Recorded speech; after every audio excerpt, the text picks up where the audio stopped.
Bismillahirrahmanirrahim. Assalamualaikum warahmatullahi wabarakatuh. Alhamdulillah, Allahumma sholli ala Muhammad wa ala ali Muhammad. Berjumpa lagi di dalam acara Silat Pedang Emas, siaran langsung talk show penyuluhan dalam gedung Puskesmas. Ya. Nah, kali ini saya ingin menyapa dulu yang live di Instagram dan YouTube. Selamat bergabung.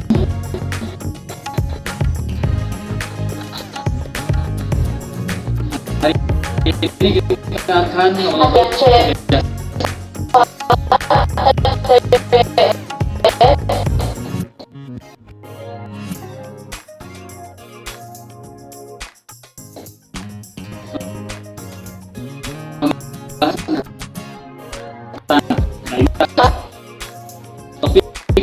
yang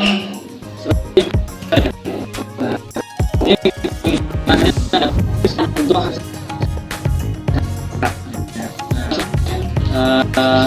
jadi makanya setelah pengunjung bisa itu banyak ya seperti itu ya hampir setiap tahun ada lebaran nanti perilaku kitanya nih ada yang salah mungkin ya, sehingga banyak setelah banyak yang jatuh sakit. Nah, jadi kita akan langsung ya dengan penjelasannya dari dokter ini. Oke, maka dokter. Assalamualaikum warahmatullahi wabarakatuh. Ibu bapak sambil duduk ya, kita mau boleh. Pada Jumat kali ini kita bahas sedikit soal gimana caranya biar tetap sehat selama Lebaran dan habis Lebaran. Kenapa yang kita fokusin ini? Karena biasanya saat Lebaran atau sesudah Lebaran sampai H+3, H+1 pengunjung dan pasien makin banyak udah ya, penyakit yang ada banyak ternyata Kak Ajis ya, yang datang ke IGD, yang dirawat di puskesmas, rata-rata keluhannya di sekitar pencernaan ya, karena pas Lebaran itu ibaratnya banyak istilahnya kita kayak balas dendam katanya Kak Ajis. Dalam 1 bulan kita menahan makan, makanannya dijaga ya Bu ya. Ternyata pas Lebaran balas dendam. Gimana nih caranya? Semua dimasukin ya Bu ya. Makanan tradisional Indonesia pas Lebaran kan rata-rata yang mengandung lemak jenuh, Kak Ajis, karbohidratnya macam-macam lagi ya. Ada lontong, ketupat, nasi, belum lagi opor ada dagingnya, proteinnya, ada santannya. Itu lemak jenuh semua, lemak jenuh yang kalau kebanyakan dalam tubuh kita tuh bikin nggak enak dan nggak bisa dicerna semuanya ya. Kemudian apalagi sambal goreng kentang ya Bu ya, udah makan kentangnya kan karbohidrat juga, ada santannya juga, ada jeroannya ya Bu ya, ada atinya. Nomor antrian alat 11.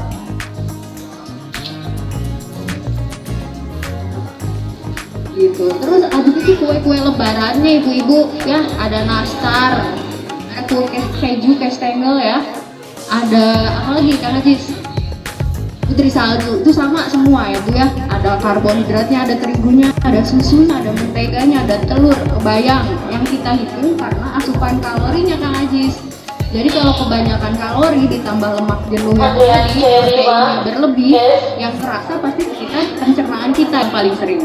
Nomor antrian 12. Makanya yang paling sering sakit-sakitnya tuh datang ke IGD biasanya kolik abdomen atau nyeri di sekitar area perut, ada mual, muntah, mencret, itu yang paling sering ya, karena kebanyakan tadi. Jadi kayaknya balas dendam nih, dari pagi-pagi semuanya dimakan, tadi opor pakai santan, ketupat, nasi ya, terus habis itu masih ada minuman-minuman yang bersodanya, bener nggak Kang Ajis ya?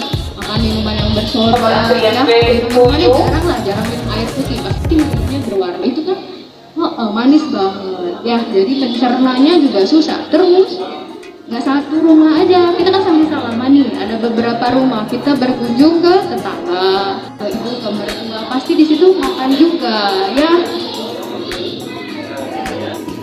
Ya, jadi begitu ya, ternyata banyak ya benar banyak yang sakit setelah lebaran. Jadi penyakitnya apa aja dok itu dok? Penyakitnya terus sekalian penjelasannya penyebabnya ya. Ya, tadi yang sering banget yang pertama kali sakitnya berarti area pencernaan ya, mual, muntah, mencret, ya itu banyak, sama batuk pilek. Kalau daerah pencernaan kenapa banyaknya yang mual, muntah sama mencret? Ya itu tadi karena makanannya nggak benar. Jangan aja sih ya, jadi awal-awal udah langsung yang santan banyak gitu ya. Gimana cara mensiasatinya biar nggak sampai terjadi kayak gitu? Kita tetap perilaku gizinya seimbang, porsinya pas.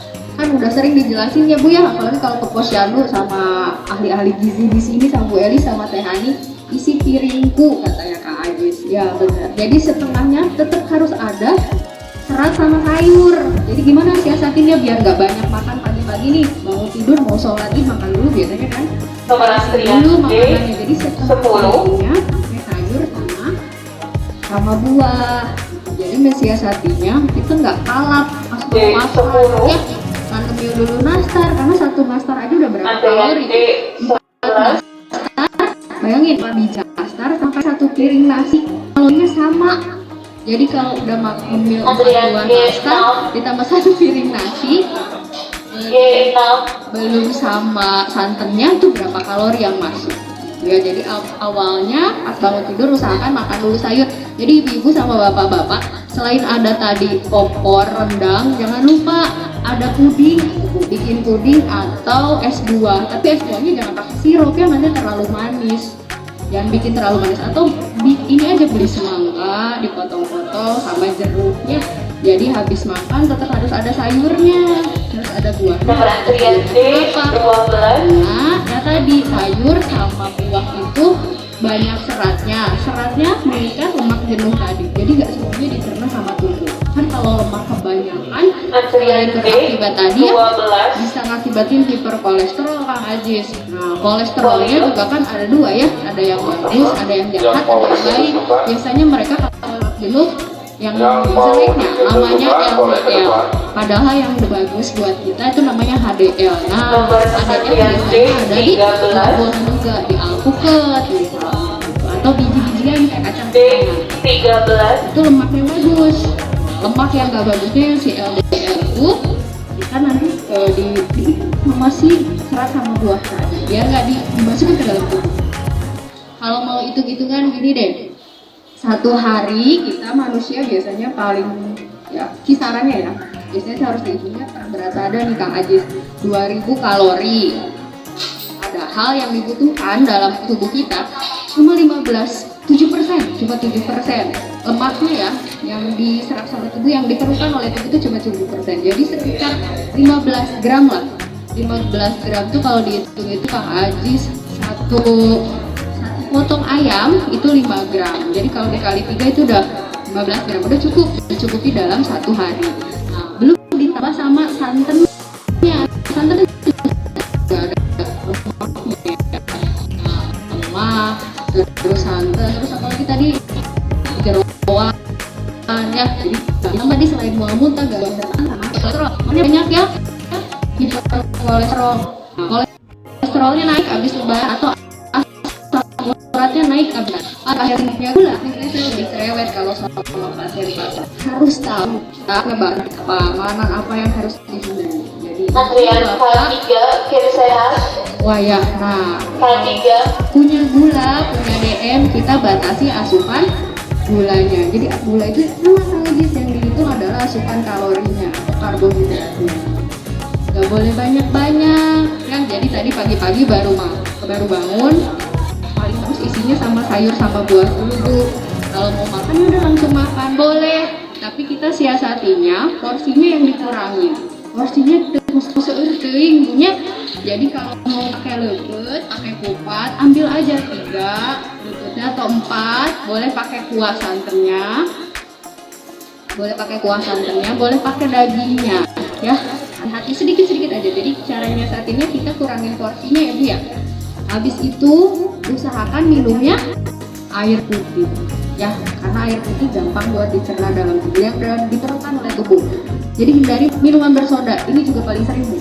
Koliknya tadi atau nyeri pencernaannya karena koliknya punya, aduh seger siang-siang minumnya Fanta pakai es atau sebut merek nggak boleh.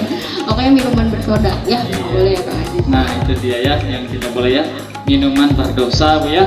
Nah itu yang dihindari. Minum bersoda Bu ya. Nah, jadi Bu, tadi ingat ya pesan ya. Jadi kalau pagi, nah makan sayur buah ya sedikit-sedikit Bu ya. Ingat Bu, Ibu makan di rumah kan sedikit ya. Nanti kan Ibu silaturahim ya, keliling-keliling makan lagi ya Bu ya. Bener nggak Bu?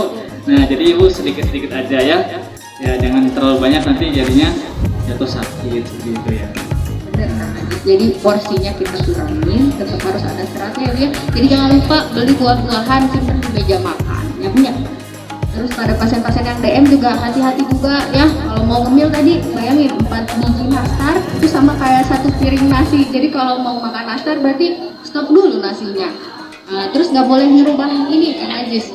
Jadi pola makannya tetap sama, ada sarapan, makan siang sama makan malam Bu. Jadi jangan sampai jadi 5 kali ya. Tetap harus teratur. Harus teratur makannya ya Bu ya. Kementerian Buah sayur, nah tapi teh hindari gula ya, terutama bagi yang sudah penyakit gula. Nah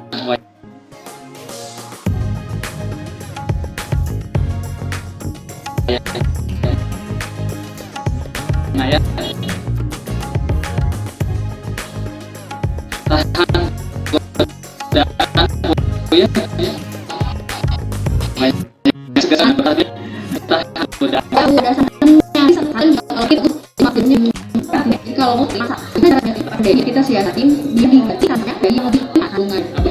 Biasanya kita siasatin pakai susu skim boleh atau pakai fiber ya memang rasanya beda cuma lebih sehat.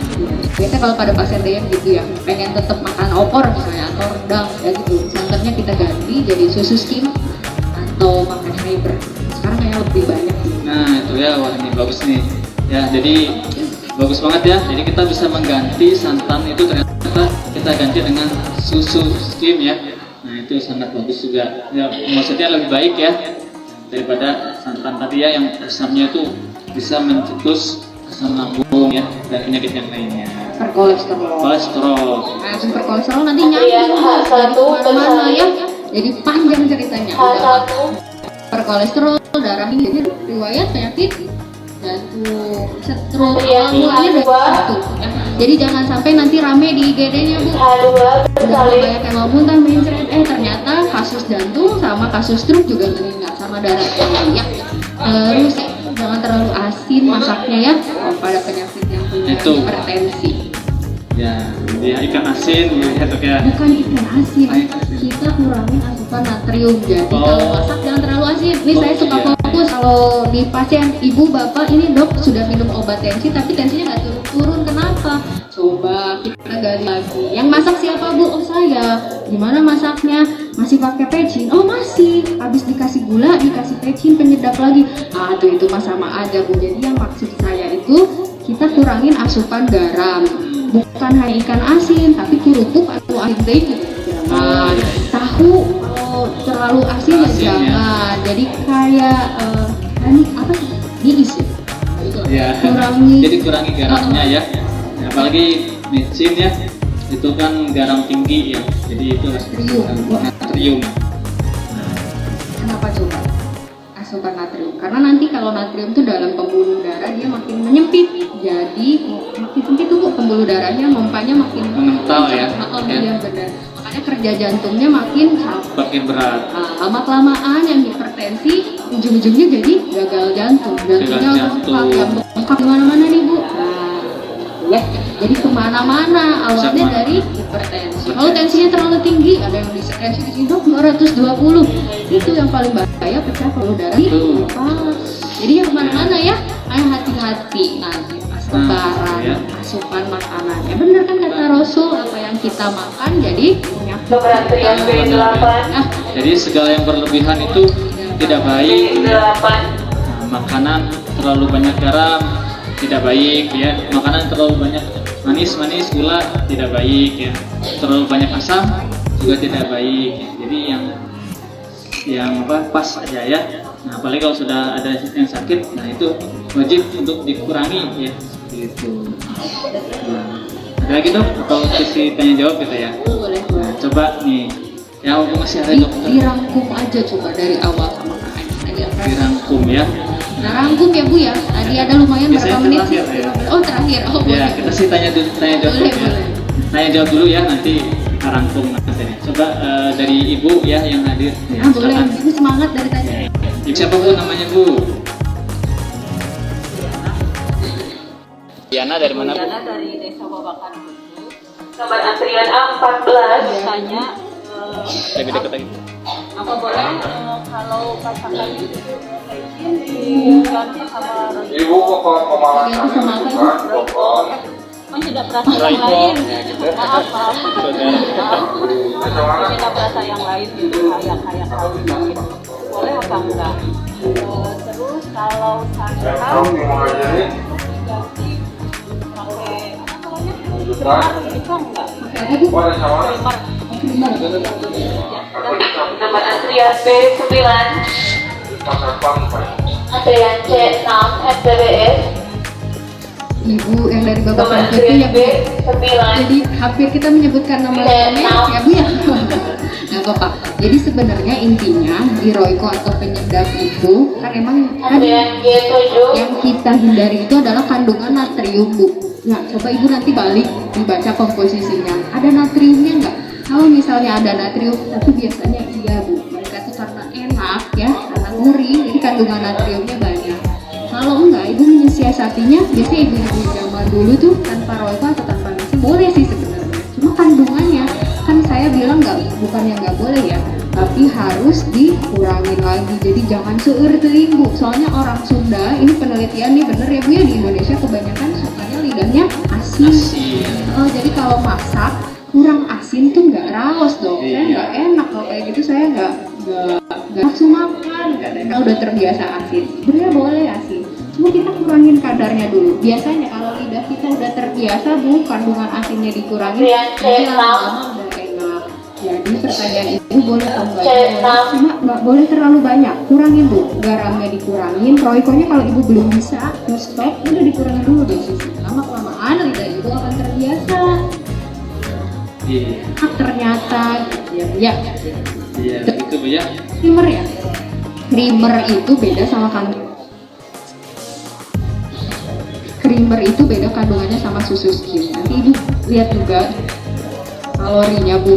Kalau susu skim itu memang kandungan lemak jenuhnya sedikit, dia cuma 1%. Kalau creamer kebanyakan ya sama kayak santan gitu. Jadi kalau bisa sih memang fiber ada, dilihat fiber atau memang yang direkomendasikan ya susu skim tadi atau fiber memang khusus Bu. Yang kita cari yang kandungan lemak jenuhnya nggak terlalu tinggi. Kan sama ya kayak gula-gula juga. Dok kenapa yang Tropicana gitu ya? Itu direkomendasikan padahal dia manis sama ya itu karena kandungan gulanya kalorinya Bu yang itu. Kalorinya lebih kecil daripada gula pasir atau gula merah biasa. Makanya lebih mahal ya. Mungkin karena udah diutak-atik tuh sama pabriknya. Tapi manis, tapi kalorinya yang sedikit. Kita cari penggantinya yang begitu. Nah jelas bu ya. Nah, ini kita Antrian coba G8. Antrian A17. ibu atau bapak yang lain coba. Barangkali ada yang mau ditanyakan, silakan. Fokus pada antri. Iya. Tapi semoga nyampe sih ya. Semoga sampai ya. Nomor antrian Buka A18. pertanyaan di Oh. susah ya? Saya nanti ya. Baik, Next ya. Next. Ya. Baik ya. Barangkali kalau ada yang mau Nomor antrian bertanya ya A18. boleh di chat aja ya nanti.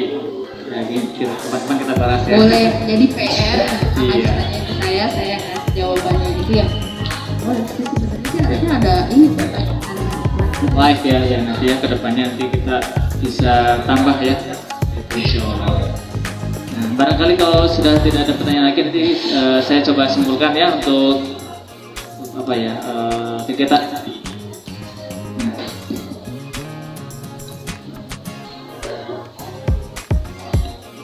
jadi sering terjadi ya, terutama setelah Lebaran itu banyak yang jatuh sakit ya. Kenapa? Apa penyebabnya? Barangkali ketika Lebaran itu banyak yang kalap ya, banyak yang istilahnya balas dendam ya. 30 hari atau 1 bulan berpuasa pas Ramadan semuanya dimakan ya. Kan itu hati-hati ya, kita harus hati-hati ya, karena yang kita makan itu orang Indonesia itu banyaknya makanan yang banyak mengandung lemak jenuh ya. Ada yang bersantan, kemudian makanan yang banyak lemaknya ya, banyak lemaknya seperti NTBS C7 apa ya, rendang, opor ya dan sebagainya, itu banyak sekali yang mengandung lemak jenuh. Nah itu ya, makanya banyak ya. Antrian A18 Kalau misalkan kita tidak antisipasi ya, pertama tadi antisipasinya pertama itu harus konsumsi buah dan sayur yang cukup ya. Buah-buahannya, sayurannya ya. Sebelum makan sebaiknya makan sayuran ya, sayuran buah dan sayur itu lebih baik. Terus juga kurangi porsinya, porsi makannya itu dikurangi ya. Jangan langsung banyak ya, sehari jadi 5 kali ya, karena keliling kemana-mana, di sini di rumah makan, terus misalkan di tetangga, di saudara makan lagi ya, jadi sehari 5 kali. Nah itu tidak baik ya, jadi porsinya dikurangi ya, yang sampai nanti berlebihan. Terus juga hati-hati juga konsumsi garam yang berlebihan ya. Jadi usahakan kalau memasak itu garamnya dikurangi ya, dikontrol pada pasien hipertensi ya. Nah itu wajib untuk dikontrol garamnya, jangan berlebihan, jangan terlalu banyak. Terus juga hati-hati juga dengan minuman ya dok ya, sama makanan yang manis. Nah itu hati-hati ya. Nah karena kan pasti terutama yang sudah ada gula ya, penyakit gula atau diabetes. Nah itu hati-hati ya, harus mengkontrol. Kalau bisa dihindari ya makanan yang banyak mengandung manis ya, apalagi pemanis buatan. Itu kan sangat tinggi pemanisnya, itu yang harus dihindari. Itu dok ya. Yang terakhir, oh iya, setelah olahraga Ya sama ibu, jangan lupa olahraga minimal setengah jam katanya Kang Ajis, 3 kali dalam seminggu. Jadi kalau bisa sambil jalan dari satu rumah ke rumah yang lain bu, jalan kaki ya, jadi lumayan tuh bakar kalorinya. Kan biasanya macet pada naik motor atau naik mobil, jadi kalau rada deket mah orang apa sambil silaturahmi ya. itu bagus ya. Tipsnya yang terakhir tadi adalah olahraga ya, berolahraga ya. Jadi usahakan tuh kesempatan tuh kan silaturahim keliling. Nah itu saya jalan kaki lebih sehat tuh ya. Nah jalan kaki lebih sehat ya daripada naik motor ya. Mending berjalan kaki minimal 30 menit. Gitu ya, ada closing statement tuh cukup ya. Nah, ya mudah-mudahan harapan kami ya, harapan kita semua, semoga nanti ya menghadapi Lebaran nanti semuanya sehat ya, dan seterusnya juga ibu dan bapak lebih memperhatikan kesehatannya ya, dari pola makannya, kemudian aktivitas olahraganya dan sebagainya ya, dan juga istirahat yang cukup ya. Jadi diperhatikan kesehatannya, semoga ibu dan bapak semuanya Antrian A19 senantiasa dalam keadaan sehat dan di dalam lindungan Allah SWT. Antrian Terima kasih B10 atas perhatiannya. Mohon maaf jika ada kesalahan dan kekurangan dari kami. Ya, sampai jumpa di acara talk show selanjutnya. Assalamualaikum warahmatullahi wabarakatuh. Ya, terima kasih.